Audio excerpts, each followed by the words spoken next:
किया जा सकता है। तो ये भागीदारी मोर्चा जिसमें ओवैसी हैं और लोग हैं, इनका क्या होगा? तो फिर कहाँ जाएंगे? सब लोग रहेंगे साथ। बीजेपी में शाहनवाज हुसैन, मुख्तार अब्बास नकवी नहीं है, जफर इकबाल बीजेपी में ही है, ऐसा तो नहीं है।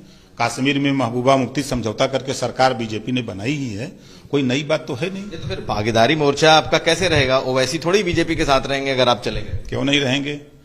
कभी कोई सोचा था कि मायावती जी और मुलायम जी एक मंच पे होंगे? कल ओपी राजभर साहब ने एक चैनल को दिए अपने बयान में ये कहा कि ओवैसी साहब भी भारतीय जनता पार्टी के अलायंस का हिस्सा बनेंगे। उन्होंने ये कहा कि जिस तरह से शाहनवाज हुसैन, जफर इस्लाम बीजेपी में है, उसी तरह से वो ओवैसी साहब को भी साथ लेकर जाएंगे। मैं इस बात का पुरजोर मजम्मत करता हूं। ये हमारे नेता की बेइज्जती है कि उसका मिलान शाहनवाज हुसैन साहब और जफर इस्लाम साहब से मिलाया जाए। ओपी राजभर साहब का यह बयान सरासर झूठ और फरेब पर आधारित बयान है। ओपी राजभर सत्ता के लिए अपनी जाति के साथ धोखा कर सकते हैं, लेकिन मैं मजलिस इत्तेहादुल मुस्लिमीन के प्रवक्ता की हैसियत से वचन देता हूं कि हम, हमारी पार्टी और हमारे सदर हिंदुस्तान के तमाम मुसलमानों को यह वचन देते हैं कि हम अपनी कौम के साथ कभी भी न धोखा करेंगे और ना ही हम किसी और को अपनी कौम के साथ धोखा करने की इजाजत देंगे। हम कभी भी ऐसे किसी मोर्चे का हिस्सा नहीं बनेंगे जिस मोर्चे से भारतीय जनता पार्टी की बू आती हो। हम हर उस व्यक्ति को, हर उस पार्टी को हराने का काम करेंगे जो बीजेपी के साथ चुनाव में जाएगा। राजभर भी अगर बीजेपी के साथ जाते हैं तो हम इन्हें भी हराएंगे। भारतीय जनता पार्टी के साथ हाथ मिलाने वाले लोग हमारे राजनीतिक दुश्मन हैं। हम अपने हर मुसलमान भाई को ये वचन दे रहे हैं कि बीजेपी के साथ चुनाव लड़ने वाले, हाथ मिलाकर चुनाव लड़ने वाले हमारे राजनीतिक विरोधी, और जो लोग भारतीय जनता पार्टी को हराने के लिए चुनाव मैदान में उतरेंगे, भले ही वो हमारे साथ ना हो, वो हमारे राजनीतिक दोस्त। कल ओपी राजभर साहब ने एक चैनल को दिए अपने बयान में ये कहा कि ओवैसी साहब भी भारतीय जनता पार्टी के अलायंस का हिस्सा बनेंगे। उन्होंने ये कहा कि जिस तरह से शाहनवाज हुसैन, जफर इस्लाम बीजेपी में है, उसी तरह से वो ओवैसी साहब को भी साथ लेकर जाएंगे। मैं इस बात का पुरजोर मजम्मत करता हूं। ये हमारे नेता की बेइज्जती है कि उसका मिलान शाहनवाज हुसैन साहब और जफर इस्लाम साहब से मिलाया जाए। ओपी राजभर साहब का यह बयान सरासर झूठ और फरेब पर आधारित बयान है। ओपी राजभर सत्ता के लिए अपनी जाति के साथ धोखा कर सकते हैं, लेकिन मैं मजलिस इत्तेहादुल मुस्लिमीन के प्रवक्ता की हैसियत से वचन देता हूं कि हम, हमारी पार्टी और हमारे सदर हिंदुस्तान के तमाम मुसलमानों को यह वचन देते हैं कि हम अपनी कौम के साथ कभी भी न धोखा करेंगे और ना ही हम किसी और को अपनी कौम के साथ धोखा करने की इजाजत देंगे। हम कभी भी ऐसे किसी मोर्चे का हिस्सा नहीं बनेंगे जिस मोर्चे से भारतीय जनता पार्टी की बू आती हो। हम हर उस व्यक्ति को, हर उस पार्टी को हराने का काम करेंगे जो बीजेपी के साथ चुनाव में जाएगा। राजभर भी अगर बीजेपी के साथ जाते हैं तो हम इन्हें भी हराएंगे। भारतीय जनता पार्टी के साथ हाथ मिलाने वाले लोग हमारे राजनीतिक दुश्मन हैं। हम अपने हर मुसलमान भाई को ये वचन दे रहे हैं कि बीजेपी के साथ चुनाव लड़ने वाले, हाथ मिलाकर चुनाव लड़ने वाले हमारे राजनीतिक विरोधी, और जो लोग भारतीय जनता पार्टी को हराने के लिए चुनाव मैदान में उतरेंगे, भले ही वो हमारे साथ ना हो, वो हमारे राजनीतिक दोस्त। राजभर जी ने जो बयान दिया है कि भागीदारी संकल्प मोर्चा अगर बीजेपी के साथ जाएगा तो एमआईएम पार्टी और असदुद्दीन ओवैसी साहब, तो ऐसा नहीं है। राजभर जी के साथ एमआईएम पार्टी इसलिए है कि राजभर जी बीजेपी को रोकने के लिए एमआईएम पार्टी राजभर जी के साथ। राजभर साहब अगर ये फैसला लेते हैं कि मोर्चा बीजेपी के साथ जाएगा तो एमआईएम पार्टी का ये स्टैंड है कि एमआईएम पार्टी बीजेपी को रोकने के लिए हमेशा मैदान में रहेगी और बीजेपी को हम रोकेंगे। कभी हम बीजेपी के साथ नहीं जाएंगे। दरिया के दो किनारे कभी एक नहीं हो सकते। हम बीजेपी के साथ कभी जाने वाले नहीं हैं। मैं अपनी बात शुरू कर रहा हूँ अल्लाह के कलाम से। अल्लाह ने कुरान करीम में फरमाया, इन तंसुरुल्लाह यंसुरकुम वयुसब्बित अक़दामकुम। अगर तुम मेरे दीन की मदद करोगे तो मैं तुम्हारी मदद करूँगा, ये अल्लाह का वादा है। और दूसरी जगह इरशाद फरमाया कि कुंतुम खैरा उम्मतिन उखरिजत लिन्नास तअमुरूना बिल मारूफ व तनहौना अनिल मुनकर। अल्लाह ने कुरान करीम में इस उम्मत की तारीफ़ फरमाई है कि तुम बेहतरीन उम्मत हो, तुम लोगों की नफ़ा रसानी के लिए भेजी गई हो, अच्छाइयों का हुक्म करती हो और बुराइयों से रोकती हो और अल्लाह पर ईमान रखती हो। दूसरी जगह इरशाद फरमाया, तुम में से एक जमात ऐसी होनी चाहिए जो अच्छाइयों का हुक्म करे और बुराइयों से रोके। जहाँ तक सियासत का मामला है, सियासत के ताल्लुक़ से भी हम तमाम लोग ख़ास तौर से कुल हिंद मजलिस इत्तेहादुल मुस्लिमीन के चाहने वाले और कुल हिंद मजलिस इत्तेहादुल मुस्लिमीन से मोहब्बत करने वाले, कुल हिंद मजलिस इत्तेहादुल मुस्लिमीन के पदाधिकारी, अराकीन, रुफ़क़ा, ज़िम्मेदार, तमाम लोग जितने भी हैं वो तमाम लोग अच्छाइयों का हुक्म कर रहे हैं, बुराइयों से रोकने की कोशिश कर रहे हैं। और कुरान करीम जो आयत मैंने पढ़ी है कि अगर तुम मेरे दीन की मदद करोगे तो मैं तुम्हारी मदद करूंगा, ये अल्लाह का वादा है। हालिया में सियासत रोज़ाना तब्दील हो रही है, रोज़ाना बदल रही है। अभी आज आपने तमाम लोगों ने बयान सुना जनाब सैयद आसिम मकार साहब का, जो राष्ट्रीय प्रवक्ता हैं, जो कौमी तर्जुमान है मजलिस इत्तेहादुल मुस्लिमीन के। एक भागीदारी संकल्प मोर्चा उत्तर प्रदेश के अंदर तैयार किया गया, जिसके अंदर तमाम सियासी दीगर जमातें थीं, जिसमें मजलिस इत्तेहादुल मुस्लिमीन भी शामिल थी। और जनाब आसिम मकार साहब का बयान आया सोशल मीडिया पे, लगातार आप तमाम लोग देख रहे हैं कि आसिम मकार साहब ने बयान दिया है और पार्टी की तरफ से वो बयान दिया है कि भागीदारी संकल्प मोर्चा से मजलिस इत्तेहादुल मुस्लिमीन ने अपने आप को अलग थलग कर लिया है। बीजेपी के साथ जो जाएगा उसके साथ मजलिस इत्तेहादुल मुस्लिमीन नहीं जाएगी। और ओम प्रकाश राजभर का जो बयान कल सोशल मीडिया पे लगातार टहल रहा था और जो गर्दिश कर रहा था, उसका जवाब श्री आसिम मकार साहब ने, जनाब सैयद आसिम मकार साहब ने दे दिया है कि हम भागीदारी संकल्प मोर्चा से अलग हो गए हैं। अल्लाह के नबी सल्लल्लाहु अलैहि वसल्लम के ज़माने में भी मुनाफिक रहा करते थे। सियासत दीन का एक हिस्सा है। जो लोग ये कहते हैं कि सियासत को दीन से नहीं जोड़ना चाहिए, मैं कहता हूँ कि सियासत दीन का एक हिस्सा है। अल्लाह के नबी सल्लल्लाहु अलैहि वसल्लम ने भी सियासत की है। अल्लाह के नबी सल्लल्लाहु अलैहि वसल्लम मस्जिद नबवी से पूरी उम्मत की सियासत किया करते थे और पूरी उम्मत की रहनुमाई फरमाया करते थे। तीसरी अहम चीज़ ये है कि समाजवादी और बसपा कांग्रेस के लोग कल से बहुत ज़्यादा सोशल मीडिया पर भोकाल मचाए हुए थे और ओम प्रकाश राजभर की तस्वीर भी शेयर कर रहे थे और लिख भी रहे थे। लगातार मैं पढ़ रहा था बहुत सारे लोगों को, जो लोग अपने इलाके का चुनाव नहीं जीत पाते हैं उनके चम्मच भी लिख रहे थे और ओवैसी साहब को टारगेट कर रहे थे। तो मेरा जवाब आप तमाम लोग के सामने हाजिर है। ख़ास तौर से मजलिस इत्तेहादुल मुस्लिमीन वाले, मैं आपकी बात भी सुन रहा हूँ, मैं आप तमाम लोग की बातें सुन रहा हूँ। ओम प्रकाश राजभर पे भरोसा किया, उससे पहले महाराष्ट्र में भरोसा किया अंबेडकर साहब के पोते पर, बंगाल में भरोसा किया एक साहब पर जिन्होंने नई नई सियासी जमात बनाई थी, उन पर भरोसा किया। लेकिन मजलिस इत्तेहादुल मुस्लिमीन डर कर, घबरा कर, कमज़ोर होकर बैठने वाली नहीं है।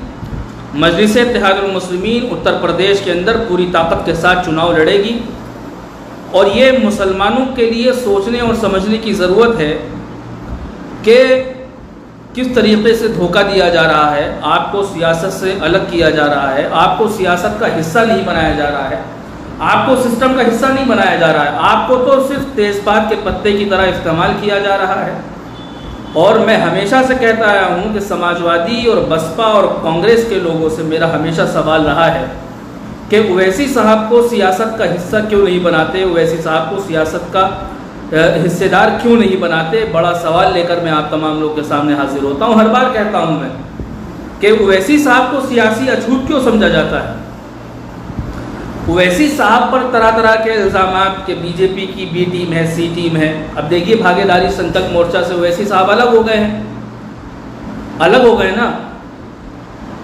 आप लोग को खुद समझना चाहिए कि मुसलमानों को सियासत में इस्तेमाल किया जा रहा है, मुसलमान सियासत में इस्तेमाल किया जा रहा है और 70 सालों से इस्तेमाल किया जाता आ रहा है। 70 सालों से जब यादवों की अपनी सियासी जमात है, ब्राह्मणों की अपनी सियासी जमात है, दलितों की अपनी सियासी जमात है, मुसलमानों की अपनी सियासी जमात क्यों नहीं होना चाहिए। मुसलमान दूसरे सियासी दलों में आखिर कब तक जिंदाबाद और मुर्दाबाद के नारे लगाएगा, आखिर कब तक इनका चारा बनता रहेगा। हम लोग भी चाहते हैं बीजेपी को रोका जाए, हम लोग भी चाहते हैं कि जालिम और फाहिश ताकतों को रोका जाए, लेकिन समाजवादी बसपा के लोग ओवैसी साहब को सियासत का हिस्सेदारी क्यों नहीं बनाते हैं। सियासत में हिस्सेदारी अगर ओवैसी साहब मांग रहे हैं तो समाजवादी वालों को क्यों दिक्कत हो रही है, बसपा वालों को क्यों दिक्कत हो रही है। हम लोग पूरी ताकत के साथ यूपी के अंदर 100 सीटों पे चुनाव लड़ने जा रहे हैं तो समाजवादी वालों को क्यों दिक्कत हो रही है। जो लोग ये कहते हैं कि ओवैसी का कोई वजूद नहीं है, ओवैसी की पार्टी का कोई वजूद नहीं है, जो लोग ये कहते हैं कि ओवैसी साहब का राजनीति में कोई वजूद नहीं है, मेरा उनसे सवाल छोटा सा ये है, जब ओवैसी साहब का यूपी के अंदर कोई वजूद नहीं है, ओवैसी साहब कुछ यूपी के अंदर नहीं कर पाएंगे तो समाजवादी वाले और कांग्रेस वाले बसपा वाले बौखला क्यों रहे हैं। बौखलाने की ज़रूरत नहीं है। ओवैसी साहब का कितना वजूद है 2022 में आप लोग को पता लग जाएगा। 2017 के बिलमुकाबिल 2022 के अंदर, 2021 के अंदर पार्टी का संगठन बड़ा है, पार्टी का जनाधार बड़ा है, पार्टी के संगठन पे काम किया गया है। अल्हम्दुलिल्लाह बहुत सारे ज़िलों के अंदर हमारे बूथ तक की हमारे पास कमेटी मौजूद है। समाजवादी पार्टी वालों से अगर ये कहा जाए कि फला वार्ड में आपका अध्यक्ष कौन है तो बता नहीं पाएंगे, लेकिन मजलिस इत्तेहादुल मुस्लिमीन का वार्ड अध्यक्ष भी मौजूद है। संगठन पे इतना काम किया है कि मजलिस इत्तेहादुल मुस्लिमीन का वार्ड अध्यक्ष भी मौजूद है। तो मेरा ये पैगाम है ख़ास तौर से मजलिस वालों के लिए, अल्लाह के नबी सल्लल्लाहु अलैहि वसल्लम के ज़माने में भी मुनाफिक रहा करते थे, अल्लाह के नबी सल्लल्लाहु अलैहि वसल्लम के ज़माने में भी गद्दार रहा करते थे, जो सफ़ों के अंदर रहकर अल्लाह के नबी सल्लल्लाहु अलैहि वसल्लम को तकलीफ़ देने की कोशिश करते थे। सहाबा इकराम के ज़माने में भी मुनाफिक रहे हैं, गद्दार रहे हैं। तो ये कोई नया दौर नहीं है। मुनाफिकीन हर दौर में रहे हैं जो आपकी सफ़ों में रहकर आपके साथ गद्दारी करेंगे। इन मुनाफिकीन को पहचानना है, डर कर, घबरा कर, कमज़ोर होकर बैठने की ज़रूरत नहीं है, सब्र करने की ज़रूरत है। इंशाअल्लाह ताला हम तमाम लोगों को उम्मीद है कि 2022 के अंदर हम तमाम लोगों का बेहतरीन रिजल्ट आएगा, पूरी मजबूती के साथ इलेक्शन लड़ेंगे और यूपी की आवाम बेहतरीन फ़ैसला भी करेगी। और यूपी की आवाम चाहती भी है कि बैरिस्टर असदुद्दीन ओवैसी साहब यूपी इलेक्शन लड़ें। पूरी ताकत के साथ हम लोग चुनाव में हिस्सा ले रहे हैं, पूरी ताकत के साथ चुनाव में लड़ेंगे इंशाअल्लाह ताला। और जो लोग ये कहते हैं कि ओवैसी साहब का कोई वजूद नहीं है, 2022 में पूरा जवाब दिया जाएगा इंशाअल्लाह ताला। हम तमाम लोग इखलास के साथ पार्टी के संगठन को बढ़ाने का काम करें, पार्टी के संगठन पर काम करें। और जो लोग सोशल मीडिया पर ओवैसी साहब को, ओवैसी साहब की पार्टी को टारगेट कर रहे हैं, जो लोग ओवैसी साहब को निशाना बना रहे हैं, उन लोगों पे ध्यान मत दीजिए। ये IT सेल के लोग हैं, भाड़े पे काम करने वाले लोग हैं। ये सिर्फ़ और सिर्फ ओवैसी साहब की मुखालिफत, ओवैसी साहब ने हैदराबाद में ये क्यों नहीं किया, हैदराबाद में मुख्यमंत्री क्यों नहीं बने, हैदराबाद में उप मुख्यमंत्री क्यों, ये वाहियात सवाल इन लोगों के दिमाग में रहते हैं। क्योंकि बात ये है ना, गुलामी इनके दिलो दिमाग में इतनी भर गई है गुलामी की जंजीरों में इतने कैद हो गए हैं कि इनको और कुछ समझ में नहीं आता है। बस इनको रात में ख्वाब में ओवैसी साहब ही नज़र आते हैं। आज़म खान साहब के मुद्दे पे ये लोग नहीं बोलते हैं। आज़म खान साहब समाजवादी के एक बेहतरीन कद्दावर लीडर थे, जिन्होंने समाजवादी को अपने खून पसीने से सींचा। समाजवादी पार्टी वाले उनके लिए आवाज़ नहीं बुलंद कर रहे हैं, मुसलमानों के लिए क्या आवाज़ बुलंद करेंगे? मुसलमानों के मिली मसाइल पर समाजवादी वाले नहीं बोलते हैं, ये मुसलमानों के क्या लीडर बनेंगे, मुसलमानों के क्या मसीहा बनेंगे। अब एक मुंबई के एक साहब हैं जिनको यूपी भेजा गया है, कौम के तीतर हैं। अब फिर जो है एक कांग्रेस में भी एक गवैया है, वो जो है क्या नाम कौम को वरगलाने का काम उसने भी शुरू कर दिया है, समाजवादी ने भी शुरू कर दिया है। कौम के वोटों को बांटने का ठेका समाजवादी बसपा कांग्रेस ने ले रखा है। मुसलमानों के वोटों को बांटो और भाजपा को जिताओ, ये इनका प्रोपेगेंडा है। इल्ज़ाम ओवैसी साहब पर ठोकते हैं कि ओवैसी साहब ने बीजेपी को जिता दिया है और बीजेपी से डील हुई है। असल में समाजवादी बसपा कांग्रेस मुसलमानों के वोटों को डाइवर्ट करने के लिए आई है। आप खुद सोचिए, समाजवादी अब अपना कैंडिडेट उतारेगी, वो मुसलमानों का वोट लेके जाएगी। बसपा अपना कैंडिडेट उतारेगी, वो मुसलमानों का वोट लेके जाएगी। कांग्रेस अपना कैंडिडेट उतारेगी, वो मुसलमानों का वोट लेके जाएगी। लोकदल अपना कैंडिडेट उतारेगी, वो मुसलमानों का वोट लेके जाएगी। असपा अपना कैंडिडेट उतारेगी, वो मुसलमानों का वोट लेके जाएगी। जब मुसलमानों का वोट डाइवर्ट करने के लिए ये लोग आ गए हैं, तो भाजपा को फायदा तो समाजवादी बसपा कांग्रेस के लोग पहुंचा रहे हैं। हम तो ये कह रहे हैं कि आप एक काम ये करिए कि 100 सीटें आप अलग कर दीजिए ना, समाजवादी बसपा कांग्रेस अपना कैंडिडेट ना उतारे, सीधा टक्कर ओवैसी साहब की और भाजपा की रहेगी। हम देखेंगे कैसे भाजपा जीतती है।